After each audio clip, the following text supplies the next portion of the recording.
All right, well, after 2 weeks of being on the job, I was almost fired. Why? Because when people would call in, I would sell them exactly what they asked for. Which doesn't sound too bad unless you're working for Dell Computers.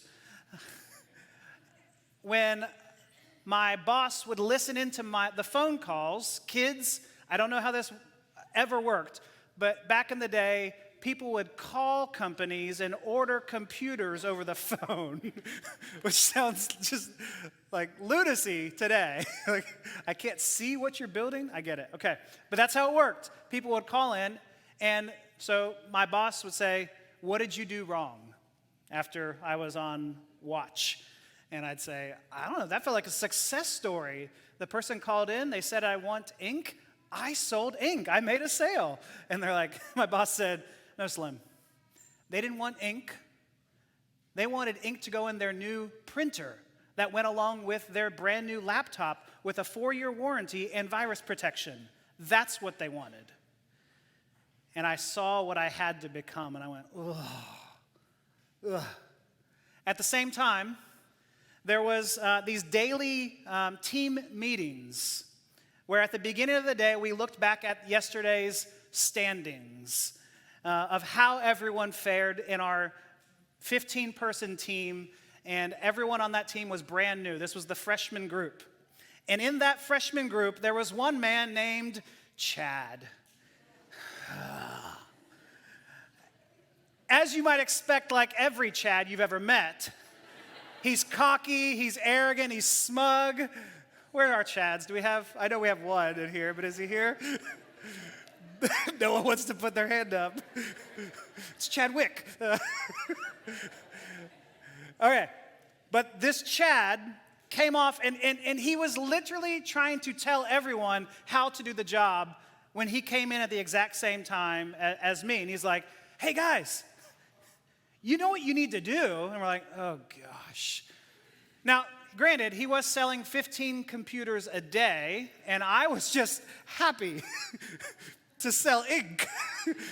And if I made a sale, I came home and told Kristen, "I sold a computer."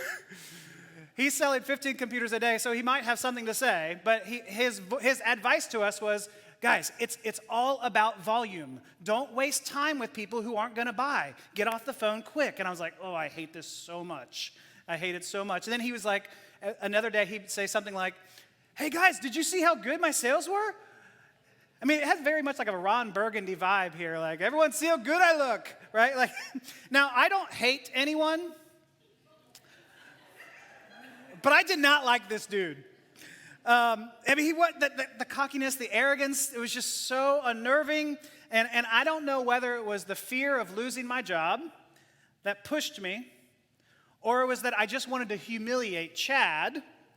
But I went from last in our little group, last in our call center, last in the company of Dell, with fear of being fired in the next couple days, to being not just the best in that group, not just the top of our call center, but I won Salesman of the Year at Dell Computers, to where they drove me down to Austin. They had me introduced to all the big wigs. They're like, "How do you do it?" And then what they did, they said, "You need to go coach Chad." And I was like, "Yes!" Oh, I loved it. I loved every minute of it. Let me tell you how it's done, Chad. I know you're selling a mere 15 computers a day. At this point, I was selling 30 a day. One time I sold 42, and I was just killing it. And so, like, all of my dreams of world domination were coming true. Except I hated myself. I hated myself. I was having nightmares about these phone calls in the middle of the night. I hated who I had become. I didn't like it. And what brought to the pinnacle, what made me reveal how bad it was when my grandmother got my direct number, called in and said, "Hey, Ryan, real name's Ryan, split personality. I want to buy a computer. And I'm like, oh no. I was like, I'll give you whatever you want. I was like, I am not upselling my grandmother. She wouldn't let me do it. She's like, I know you want to max this out. And I'm like, nope. She maxed it out. And I didn't know how to get out of it. And I still to this day am like, I'm done. That was the end of my time at Dell. I could not get out of Dell fast enough at that point. Because I was like, this is gross. This is not who I want to be. I became a worse Chad, right? And so today, we're going to talk about something that is probably the most dangerous sin ever. The medieval church said this was the sin that all their sins come out of. This sin is one that is going to destroy you and everyone around you, and it's the sin of pride. Pride. And so for today, our title for the sermon today is These Hands Are Rated E for Everyone. That is a credit to Malcolm for that title there. Because throughout this passage, as you might have heard, is the refrain, his hand is still upraised. Constantly saying that. His hand is still upraised against the proud. And so today, we're going to throw hands. We're going to look at the proud, the arrogant, and the humble. So we're going to look at the proud, the arrogant, and the humble. The proud. Let me give you a 10-second recap if this is maybe your first or second Sunday here. God's people have been divided into Israel in the north and Judah in the south. And the northern kingdom is trying to betray the southern kingdom, trying to go against their brothers and sisters, to stab them in the back, and link up with another nation to depose the current king of the southern nation. But God would have none of that. And so God sends Assyria against those betrayers, the traitors, the North Israel, to take them out. But Israel, the traitors, don't really seem to be understanding that's what's happening to them, right? And so here's where we come to our passage here. In verse 9, it says, talking about Israel, those who say with pride and arrogance of heart, the bricks have fallen down, but we will rebuild with dressed stone. And so what they're saying is, our walls have just caved in, but like a good politician saying, it's no big deal because we're going to build back better or something like that. They probably had some type of phrase that they campaigned on in that way. And so they were saying, it's not a big deal that our walls are crumbling down. We're going to build back better. And then the fig trees have been felled, but we replace them with cedars. Thank you. Not yet, but thank you. Now, this is the ultimate this is fine moment, because they're in the amidst of the fire. Everything is going around them, going bad, and they're going, it's okay, this is fine, right? But why are they saying that everything is fine in this moment? Because they can't even entertain the idea that they might actually fall. They can't even entertain the idea that they're going to be the ones who are going to fall. Like, God's people, how could God's people fall? Is how they thought. And that's how pride works. Pride gives you an overinflated sense of your own superiority. That there is no way you could fall. No way that you could be wrong. Nothing can stop us. King Kong ain't got nothing on me. Like, that's how they believe. That pride looks at all the things, all the good things in life and says, I earned it. I earned that. I've worked for it. It's mine. There's that type of pride that we have here. And if you want to find what's the easiest way to see how prideful your heart might be, ask yourself, how bad do you feel when someone doesn't recognize you? When someone maybe looks over you and looks over your accomplishments. Maybe someone doesn't draw their attention to you when they walk into the room. When someone might snub you. Does that infuriate you? Was it pride that drove me against Chad? Oh, absolutely. Absolutely. That I was at the bottom and this guy was at the top. It was pride that drove me. And so pride says, I got this. Everyone say that with me. I got this. You've said this before, right? For whatever it may be, you're like, I got it. I got it, right? I don't know about you. If I'm ever asked to carry one thing from one room to the next, I, for some reason, try to find how few of trips I have to take. So let's clean up all the plates and the cups. Okay, 10 plates, but I also got to get the cups. It's so that I stack the cups up, and you're doing this number where you're balancing, and then my wife will say something like, do you got it? Oh, I got it. And then a gust of wind comes, or you trip on the Lego, or whatever it may be, and I don't got it, right? If you've ever been moving before, if I ever help you move, I want to find out how little of trips I have to make. And so if I pick up a box, it's not just like, oh, let's just kill the clock. Not at all. I want to see how many boxes I can take. And so you might think, okay, so maybe 2. 2 is a minimum. I'm thinking 3, and you might say, well, you probably will stop if you can't see around the boxes. That's not a problem for me. I try to get 3, maybe 4, and if you can balance it, you know where things are at. You're like, okay, I know there's a step here, right? There's things that you can do. I got this. One time when I was helping someone move last year, they had me help them move a piano, and I said, I got this with the straps and everything. I was like, I may not need the straps, but okay, I'll do it. And I threw up my back. I don't got it. Let's all say I don't got it. I don't got it. Right? That is what we all need to hear.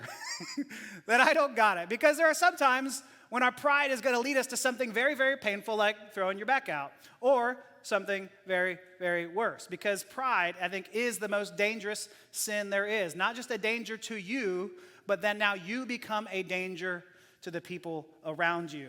And that is what is happening to the people of Israel here. The people of Israel are becoming a danger to the people around there. In verse 19, it says, they will not spare one another. On the right they will devour, but still be hungry. On the left they will eat, but not be satisfied. Each will feed on the flesh of their own offspring. It's become a dog-eat-dog world in Israel. I win means you lose is how the life works out there. When everyone is only looking out for themselves, it becomes survival of the fittest. Right? But it's not just survival of the fittest. The game is actually rigged. And the game has been rigged for many, many years against those most vulnerable. Against those who are oppressed, the game is rigged. In chapter 10, verse 1, he says, woe to those who make unjust laws, to those who issue oppressive decrees, to deprive the poor of their rights. Whew. This is a modern day call, right? Now, I don't know if we have any lawmakers in this church. I could be wrong, but listen up if so. But we can see how leaders, from this passage, we can see how leaders are addicted to that never satiated hunger for power. Like, if they can get away with it, they will. Like, if the people don't uproar, they're going to do what they can do to steal and even rob, not just from one another, but to rob from the poor. So they're going to get away with whatever they can get away with. And so what this passage is telling us is, yes, the leaders are ultimately responsible for what's happened here, but those who follow are not completely left off the hook. Back in chapter 9, verse 14, it says, so the Lord will cut off Israel, both head and tail. And while God holds elders and judges and prophets all responsible for misleading the people, those who follow cannot claim innocence. Because there is this unhealthy codependency that tends to happen between corrupt leaders and corrupt people. Now, that's not always the case, right? You could have a corrupt leader who's oppressing those people. But there is many times that there is also corrupt people who are making way, making allowance for that corrupt leader, not speaking up when that leader does something wrong and evil, tolerating it, platforming them. We can see this in government. We can see this in church. We can see this in our own lives, in our own workplace, right? And so God says in verse 17, everyone, not just the leaders, everyone is ungodly and wicked. Every mouth speaks folly. And yet for all of this, his anger is not turned away. His hand is still upraised. And so that's the proud. But now let's talk about the arrogant. You might be saying, what's the difference? What's the difference between the proud and the arrogant? Well, let me give you this example. We're in World Cup season. Anyone here like to watch the World Cup? Yeah. Did you guys know the final is on a Sunday morning? So we'll just have it playing on one screen while we'll talk. Malcolm says no. Okay. We'll have an emergency elder meeting on that one. But let's say you are the star player playing in the World Cup, and you kick the very last shot to win the game. Now, in that moment, pride says, I did it. I won the game. And that's absolutely true. I won it. I did it. You know, right? Pride says, I worked for it. I earned it. Arrogance is an excessive, overbearing form of pride. Pride says, I did it. I owed this. Arrogance says, you're not. Pride says, I earned it. I worked for it. Arrogance says, I'm better than you. And so, arrogance would say, my team is useless. My team wouldn't even be in the World Cup if it wasn't for me. Like, without them, y'all are nothing. That's arrogance. It's an extreme form of pride. And so, although Israel was prideful, Assyria is much, much worse, right? And Assyria takes it to another level. In verse 5, we were introduced to them. Woe to the Assyrian, the rod of my anger, in whose hand is the club of my wrath. I send him against a godless nation, Israel, who's been called a godless nation. I dispatch him against a people who anger me. And so God sends Assyria, the evil empire of the day, against his own people. He's using Assyria as a tool to root out the rot in his own people that's just infested them. And yet, what we learn from this passage and today is that Assyria is not innocent in what they've done. So God is using them to do it, and yet they're not innocent in doing that. And so I can feel probably a certain objection that might come here. Like, how could God, one, use a pagan nation like this to do his work? But then two, how could he fault them for doing the tasks that he just asked them to do? Good question. That I think we have woefully inadequate answers for this side of heaven. But let me just give you, well, there'll be a lot of questions we're going to ask Jesus when we get to heaven. Tell me more about that. But let me just give you two quick responses here. One, Assyria doesn't know that they're a tool. Assyria is just being Assyria. Assyria is just going after their sinful imperial ambitions. Verse 7 tells us that they're simply after world domination. They're after just obliterating everyone else. And so that's what they're after. That's their sole goal. They don't see themselves as a tool. And so all of that we can say is evil, is wrong, and so they can be condemned. But two, God can use what this passage reveals to us. God can use the evil in this world for good. He's not making the evil happen, but he can use what was already here for good. That's a whole other sermon that I want to give at some point. That's a side point here we'll go into another time here. But praise the Lord that he can make good from that evil.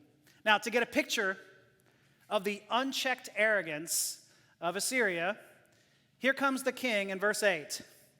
Verse 8, he says, "Are not my commanders all kings?" What he's trying to say is, of all these territories that I've just overtaken, the people who were kings of their land are now reporting to me. They're my commanders. And if those were kings and now they're my commanders, now I'm the king of kings. I'm the king of all these kings, which makes me God. Like, what's higher than a king? So this is Assyria, right? This is not just pride.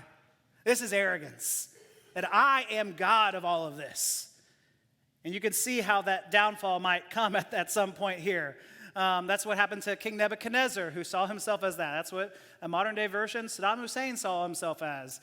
And so the king brags in verse 11, "Shall I not deal with Jerusalem and her images as I dealt with Samaria and her idols?" What he's saying is, I've ransacked all these other nations, and their gods reveal themselves to be nothing. If I took them down, of course I can take this podunk town that's out in the middle of nowhere down. And if I took down Marduk and Hadad and Baal, then clearly Yahweh's nothing. Yahweh just was easily taken down. I took down his city, means I took down God. And so the temptation is to drink the Kool-Aid of your own hype. Everyone understand that? Right? We all have that temptation to believe all those good things that everyone says about us. And so he's believing the hype here. In verse 14, the evil king is saying, I've gathered all these countries like eggs, and not one flapped to chirp. No one can touch me. And Kyle Rouse in our meeting earlier this week pointed out to me that we actually have a record of the king in this time making these claims. On the stone tablet, I think we have an image up here. Yeah. There? Yeah. Yeah, so we have the record here of this king. Let's see if I can pronounce his name right. Sennacherib. Yes, I got the nod from Malcolm. Sennacherib was the king at this time, and he's going against King Hezekiah. And so in it, he says, as for him, Hezekiah, I confined him inside the city of Jerusalem, his royal city, like a bird in a cage. And you can see how this king sees himself, how much better he sees himself than the Jerusalem king. I just think it's cool to see how history confirms what the Bible is talking about. But maybe at this point you might say something, maybe you're very skeptical. And you might say something like, but why is pride bad? Like, it seemed to work out for this king. He became king of the universe, basically. Pride seemed to work out for you. You got a trophy for taking over Dell, right? It seems to be a good thing to be prideful, to win the World Cup. That seems to be a good thing. But let me just tell you this. If you know someone who is that way, and I know you do, if you know someone who's utterly prideful, they're some of the most miserable people we know. Why? Because our human soul wasn't meant to be prideful. We weren't meant to live that way. And so when you are prideful, like it is going to not just hurt your back, right? It's not just going to hurt your back when you're trying to say, I got it. It's not just going to hurt you physically. Yes, it will be a danger to others, as we saw in the oppression that happens in the social injustice, but it also comes back around you. It ricochets back around on you. And now you become some of the least empathetic person you've ever met. Because if you're prideful, then you can't even consider how someone else is feeling at that moment. If you're prideful, it's going to kill your joy. Because joy is going to be a response to something good that's been given to you. But if you're prideful, then you've earned it. Of course someone recognized my work. Of course they say I'm the best at whatever I'm doing. Because I earned it. It's going to kill that. It's going to kill your joy. It's going to kill your peace. Oh, it's going to rob you of peace. This is what brought me up at night and having nightmares. Because if it was all up to me, if it's all up to me to make those sales, and I'm thinking of all the things I need to continue doing. And some of you might be in that position right now where you are just robbed of peace because you feel like everything is hinging upon you and relying on you. And if you don't do it, everything's going to come crumbling down. And that's because we're believing it's all contingent upon us. Pride is going to kill that peace, and it's going to destroy our soul.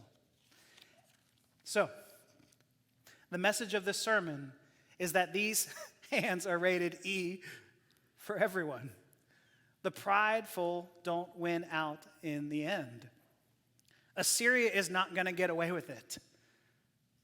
Whoever that Assyria is to you, who you see as super prideful, and it seems like they're succeeding, they're not going to get away with it. Verse 12, when the Lord has finished all his work against Mount Zion and Jerusalem, he will say, I will punish the king of Assyria for the willful pride of his heart and the haughty look in his eyes. And then God goes on to mock the king of Assyria. In verse 15, he says, does the axe raise itself against the person who owns it? Oh, I love it. I mean, if you're a teenager, you add to this part, get wrecked, right? Like this is what God just said to the king here. Like, you're a tool. Are you going to come against me? Are you kidding me? Like, God just owns him in this way. You have power because I've wielded you that way. And it's at this point, you might be tempted to worry, is this just how everyone is? Is everyone only out for themselves? Is everyone only going to inflate their own pride and become that way? And is God's anger just going to continue to burn against every single human being here on earth who lives in that world of pride? And I want to say, we come to our third point here, is a very few that actually escape that, and that's the remnant. And so we come to this last point, the humble. And so verse 20, in that day, the remnant of Israel, the survivors of Jacob, who no longer rely on him who struck them down, but will truly rely on the Lord, the Holy One of Israel. There is a remnant, which just means only a few survive. Only a few are spared from this addiction to pride, this addiction to self. But that remnant becomes a community with immense power. Like that community that remnant that forms becomes this immense power, because pride latches your loyalty to leaders, even ones that might lead you walking off of a cliff. And because you are so committed to, I've made the commitment to them, I'm going to follow them regardless. Pride latches you to that. And the only thing that's going to wake you up from your trance of your pride is to see a leader who's going to go off the cliff for you. And to say, I'm going to create a whole new community that's not built around building yourselves up. It's not built around pride, but it's built around humility. And that's what this leader does. That's what this leader forms. Jesus forms this community, and the New Testament has these churches, and they're messed up. They are some messed up churches that Paul is criticizing all over the place. But they are built around something else, not themselves. They're built around Jesus. And so it helps us to understand certain passages now. James 4:6 says, God opposes the proud, but gives grace to the humble. And if you're not in that remnant community, you might say, oh, wow, I can't believe God is opposing anyone. I thought he was supposed to love everyone. But if you're from that remnant community, you can say, no, there's actually something beautiful happening in this passage here. You can see that this opposition, God opposes the proud, is actually a grace. It's actually gracious for God to oppose the proud, to rid us of our dangerous addiction to self, and then to give grace to the humble, to give grace, love, and mercy to those who don't deserve it. It says to the humble, or it could be to those who've been humbled. And I don't know about you, but I really click with people who've been humbled. I really find a connection with someone who's had their pride ripped away from them, who's able to see that they're not where they are in life because of what they did, but because of what some other people else have done. They're able to see what's going on in their lives. They're able to see the brokenness in the world, but also the brokenness in themselves. And so I was to ask you this morning, have you been humbled? Until you are humbled, you will only see everything in life as something that you've earned and that you've worked for, and that's called pride. But humility says it's all a gift. It's all a gift. Everything that's been given to me has been a gift. If you're that soccer player, the fact that you can run is a gift. That you've been given legs that can run is a gift. That you have a competent coach. That you have teammates who know how to space, who passed you the ball in the right spot to score the goal. It's not, oh, I own this team, I own this game, it's because of me. You're able to say, no, it's because of all the people around me. And it doesn't just work in the soccer realm. This is in all of our realms, that everything has been a gift. Being able to see the privileges that God has given me, it's a good thing. So that when someone does give you a praise or an adoration, you can go, thank you. You can appreciate the good thing that's happening, but then you can also go with gratefulness of heart, it's because of all that God has done in my life. And you're able to come off thankful and not prideful, grateful and not self-serving. And so humility is looking at a mosaic and saying, I'm a piece of the mosaic. I'm just a piece on that mosaic. I'm not the whole thing. I'm just a piece of it. But it's also not saying, sometimes we think of humility, we think, I'm nothing. I'm not even on that mosaic. Then there's a hole where that piece should be in that mosaic. That's a different form of pride, actually. No. Humility is able to say, I'm just a piece of the mosaic, and I have a remnant community where I can lock arms with and remind me of that truth. And that's what we need for one another, to remind us of that truth. Like, I need you to do this. And I think the best picture of this type of humility that's exemplified for us is in our very own book in Philippians here with Jesus, where he says, though he was in the form of God, did not count equality with God a thing to be grasped, but made himself nothing, taking the form of a servant, being born in the likeness of men, and being found in human form, he humbled himself by becoming obedient to the point of death, even death on a cross. And so the one person who is truly able to say, all these kings are my commanders, who's able to say, I am the King of kings, I am the master of the universe, I am God, that one person at this time, at Christmas, could have come to this earth and said, bow down, world. He could have rightfully said that, but that's not what he did. He came in the most vulnerable way ever. He came in the form of a baby. Like, he had to depend upon his mother. He had to have other people help him, to feed him. It's such a reversal of what we think of as true power. Like, we don't understand this type of power. We think accumulate power, and he gives it away. He gives it away because he's only thinking of you and not of himself here. Like, that's a real power right there. And so you see, pride is the ultimate enemy of both nations and individuals. Of course, no nation is God. The nation may be a tool in the arms of God, but it's only a tool. And so this means that the Lord is coming against all oppressors, especially those who claim his name in their oppression. And so no nation is God's nation. They're just a tool. America is not a city on the hill. We're not a Christian nation. Heck, we might be Assyria. But we would do well to humble ourselves and deflate our own sense of superiority. And to be humbled, if you're at this point of saying, yes, I want to be humbled, the way to do that, the Bible teaches, this passage teaches us one really important practice to become humble. And it's something I'm really terrible at. My wife would tell you I'm really, really bad at this.